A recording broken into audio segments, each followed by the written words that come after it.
So day 4 of the DNC convention. Now, I'm just going to tell you, I'm going to depart from the text here. I think the hottest news right now is the possibility that Robert F. Kennedy Jr. is going to endorse Donald Trump tomorrow. Okay? Democrats, you've blown it. We're going to talk to Kellyanne Conway, former counselor to President Trump, host of Here's the Deal on Fox Nation. Look at her, looking like $1 million in Chicago. How can you look like $1 million in Chicago? Anyway, Kellyanne, let's have some fun. RFK Jr., let me roll some tape. Here's what President Trump said about it. If he endorsed me, I would be honored by it. I would be very honored by it. He really has his heart in the right place. What they did to him was what they did to Biden. They really were harsh and threw him out. It's hot news, Kellyanne. I don't know whether you know something. You're such an insider. RFK is on the ballot in some of the swing states. So what do you make of this whole story?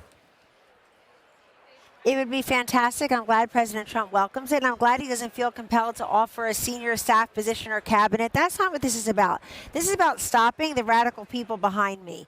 They've revealed to us this week, Larry, what they would do to this country and this world if they got in power. They're not even trying to hide it at this point. I know Kamala's, she sort of sound bites over substance, she sort of pablum over principles, but when she does finish a sentence, that's when we're really scared, like price gouging and 44% taxes on capital gains, which would hurt a ton of middle-class investors, as we know.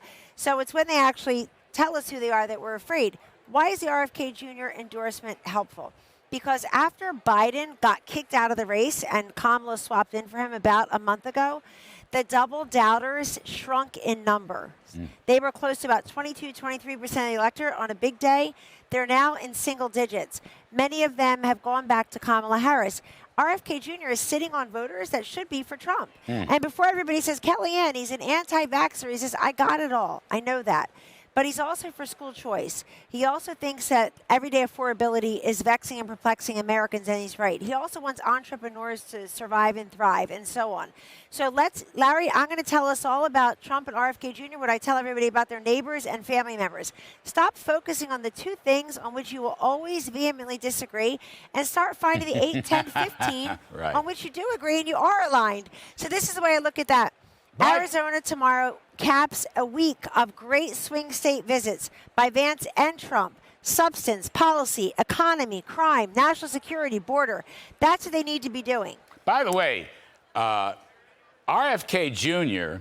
agrees with his uncle, John F. Kennedy, on the Kennedy tax cuts. Yes. And when we had taxes, and I'm telling you, and when we had dinner, Art Laffer had a little dinner for a bunch of us. Robert Kennedy Jr. inscribed my book on JFK and the Reagan Revolution, where I describe the tax cut. I'm not saying he's a wild supply sider, but I am saying he has something in common with Trump on keeping the tax cuts going. But just one political thing, Kellyanne, he's in some key states. He's on the ballot in some key states, and he expects to be on the ballot in a couple more key states. I know Michigan, I think Arizona and Nevada. I mean, that could be very damaging to Biden, very positive for Trump. Yeah, very damaging to Harris. Absolutely. And you know what, Larry? This is important because, as you know, well, you know what? It's all the same, but she is the... Larry, this is important what you're saying because in 2016, Donald Trump won by 77,000 votes in 3 states, Pennsylvania, Michigan, Wisconsin, where Jill Stein, the third-party candidate, was on the ballot. Biden turns around 44,000 votes in 3 states. You have third-party candidates there. So I think RFK Jr. coming on board, but telling his voters, get out there. Get out there early, help us canvass, get out the vote is important. You said something very critical. I think there's, hundreds of Kennedy cousins. We only have one at this point who agrees with the most famous Kennedy, God rest his soul, John F. Kennedy, who was for cutting taxes. The rest of them all went against their sibling and their cousin and went for Joe Biden. Not one of them even said, hey, Joe Biden, step aside. We want Kamala Harris. They went there for St. Patrick's Day, took the big picture with Joe Biden. We disagree with our brother, et cetera. Larry, the Democratic Party will look back at this cycle and they'll say one of the big mistakes they made, other than Biden waiting too long to get out, was pushing RFK Jr. to the side. They should have kept him as a Democrat in the primaries. They told him, you won't get access to the fundraising rolls, the voter rolls. You won't do any debates with Joe Biden. That was a mistake because primaries make you tough. Competition makes you tough. As opposed to the Republicans, we had 9, 10 Republicans running? A year ago, they were all running. They were all in a debate except for Trump. That made Trump tougher and stronger to have mowed down all those Republican competitors, never even taken the debate stage. Biden, however, was weaker. And look, I think the weakness and the wokeness is something that RFK Jr. and Donald Trump can tackle together. This hall has been about weakness and wokeness the whole week.